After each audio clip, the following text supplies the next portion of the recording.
Midway Wool friends, I am here to teach you how to do scoops and loops. It is done with a technique called Prati, which is pushing fabric strips through a larger weave of fabric such as monk's cloth or burlap.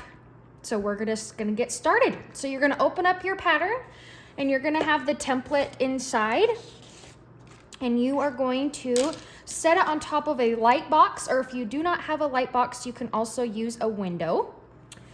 And then you'll place your monk's cloth on it and trace it with a Sharpie, which is kind of scary, but just don't worry, a Sharpie is just gonna work just great.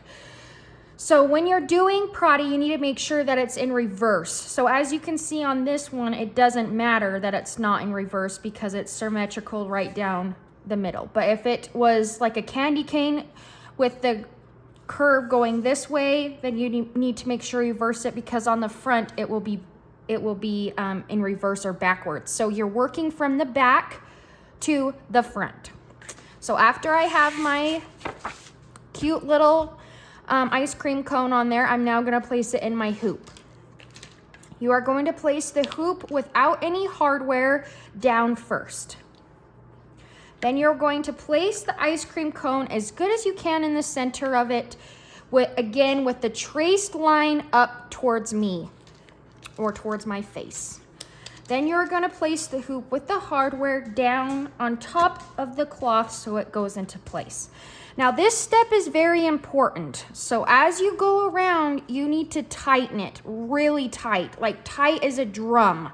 So you don't want a lot of give in your fabric. You want little to no give. And as I go around, I'm just tightening that hardware at the top to make sure that it stays tight. So I pull it all around and I pull it towards the middle of my hoop. So as I grab the fabric, I'm pulling it in towards the center to make sure it gets really, really tight. And it's okay if the lines get a little bit wacky. It will all turn out just fine.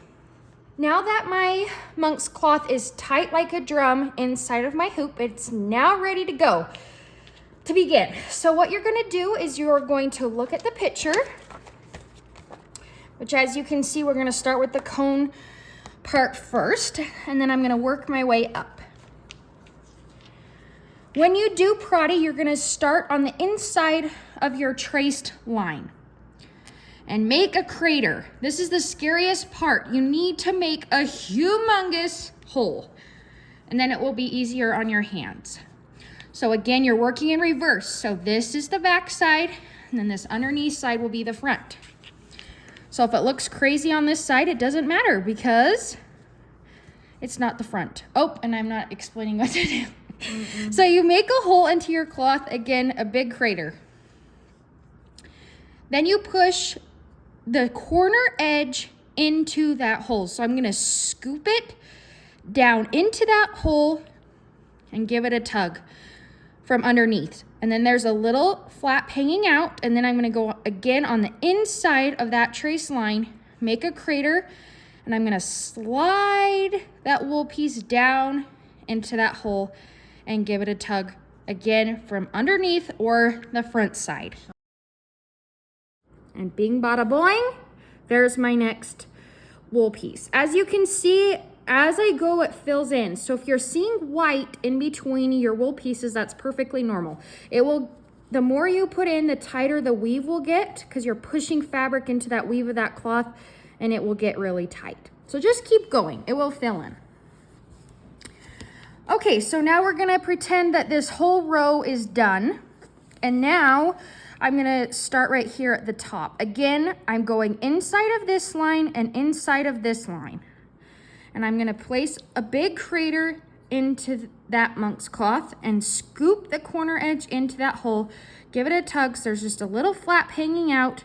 Make another huge crater and push it in. So when you're doing it, you're gonna wanna go in a circular motion. And what I mean by that is you're not gonna be making rows as you go. And the reason for that is because then all the white spots where you're going from one wool piece to the next will have this huge white line of monk's cloth down there, and then there won't be scattered about. So I will start here, work my way up the ice cream cone, go across, down, and then up and over, and then in a circular motion, so they're not in perfect rows. You don't want to try to be perfect on this. You just want to try, just keep going. Just keep going. You can't do it wrong. Okay, so after I fill in the bottom cone, I am now going to move to my yummy ice cream part. So again, I'm going to go inside of those trace lines, scoop the corner edge in, and give it a tug. So I'm leaving that space in between the colors because the wool goes through and blossoms. So if you're going super close together, they might start to blend between each color. And you get 2 colors in your kit. Some of them might be a brighter hot pink, some might be a lighter pink. They just kind of vary a little bit, but you can go every other, or you can grab one randomly. It doesn't matter, just go for it. Again, you can't do it wrong. Just make sure you're making those huge craters and you're sliding that wool piece into that hole. If you're trying to poke the wool, then it will be harder on your hands, and you might start making some holes in your wool, which is fine. Just try to scoop it or slide it into that hole instead of poking. Okay, and then again, you go around and around and around until it's full, and then you move on to the next color. So after my wool piece is all done from the back, I'm gonna flip it over and say, I like this piece, I don't like that piece, and then you can pull some out if it's too full, or you can place some. Just make sure you check it that there's not the white spots before you take it out of the hoop. Okay, so it looks great to me. We're just pretending here. And now we're gonna take it out of the hoop. Okay. So now that it's out of the hoop, I'm now gonna demonstrate on how you finish it. So you're gonna cut around the outside, leaving about a 1/2 inch to 1 inch. It doesn't really matter. Again, Prati doesn't have to be perfect. So don't stress if you go a little bit too close or a little bit farther away. It's going to be okay. Okay, so now that my project is all finished, I cut out a little bit around, and then you're gonna start snipping it around. So you go from the outside to the inside of your Prati project. And I'm just going about every inch, inch and a half, just cutting around, especially on these where it curves. Really make sure that you go into that point so the monk's cloth, when we fold it over, won't be showing. Now that I've cut around the entire ice cream cone, I'm now going to get my hot glue gun, and we're just gonna pretend here that this is my hot glue gun. I'm gonna place the hot glue right on this trace line because, again, we did the Prati inside of that trace line. So I'm gonna put my hot glue right here, hot glue, and then you simply take your flaps and fold them over. Just one by one, you're gonna fold your flaps into that center piece of your ice cream cone. And on the corners, like this, like on a point, you can see that it kind of separates. Monk's cloth loves to fray after it's cut.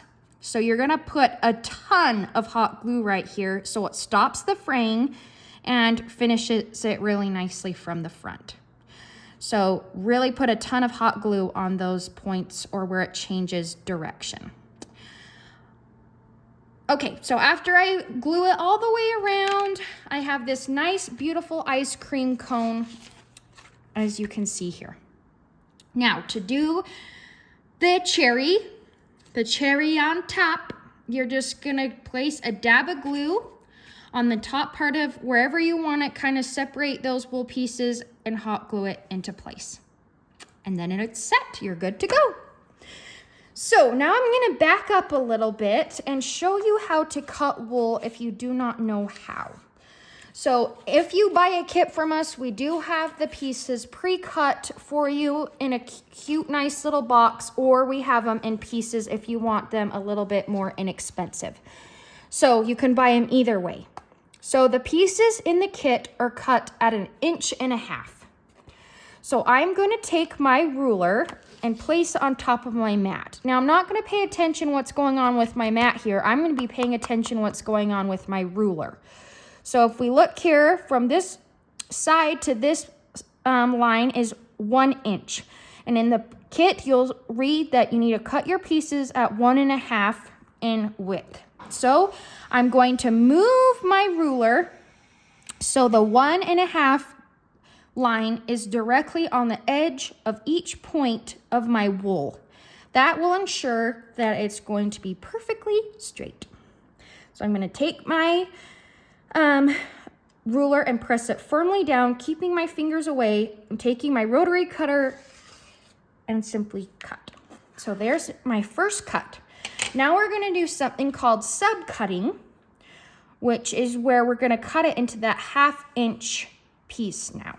And I am a very impatient person that likes to get the boring parts done first. So I fold my strip over so I can cut 2 at a time. Okay, so again, it's a 1/2 inch, it says in the pattern. So I'm gonna go to the 1/2 inch point and make sure that that line is lining up directly on the edge of my wool so it is a straight line. Press firmly on my ruler and cut. 1/2 inch, cut. 1/2 inch, cut. Okay, so now I have my pieces and I can put them in a cute little pile for when I'm ready to do that color. Now, if you do not like to cut, I totally understand. So, for less cutting with the rotary cutter, we are going to show you a very cool technique that's used with a strip stick. So first, I'm going to cut, now I'm going to kind of work backwards. I'm going to cut the 1/2 inch side first. And I'm going to cut this in half because it's a little bit wonky. It still is wonky, but we're just going to go with it. Okay. So, again, well, hang on. Let me just do this other way. Oh, man. Okay. So, again, we're going to work a little bit backwards here now to use the strip stick. So, I'm going to line up my 1/2 inch the best I can along that strip and give it a cut. Now, this strip is a little wonky, so your strip will look a lot better than mine. Okay, now this is the strip stick. So I'm going to hold it parallel to my body. So it's going from left to right. And then I'm going to place the corner edge or the very end of my wool on that far side of the wooden stick so it's lining up with that far side. And then I'm going to, hold on to it. And then I'm going to wrap it around my strip stick, and then I'm going to hold it like so. Now I turned it so it's perpendicular to my body just because it's easier for me. I'm going to take these awesome perfect scissors and cut directly down the center. And then boom, look at that. I have my strips cut for me. Now, as you can see, the angles might not be perfect. Well, again, Proddy does not have to be perfect. So if they're a little bit wonky, that's great, because is an ice cream cone perfectly smooth all the time all over? No, it's not. So it gives your project character. So don't worry if they're a little bit wonky. Just take a deep breath and say they're perfect. And so that is how you cut using the strip stick, or you can use them with the rotary cutter.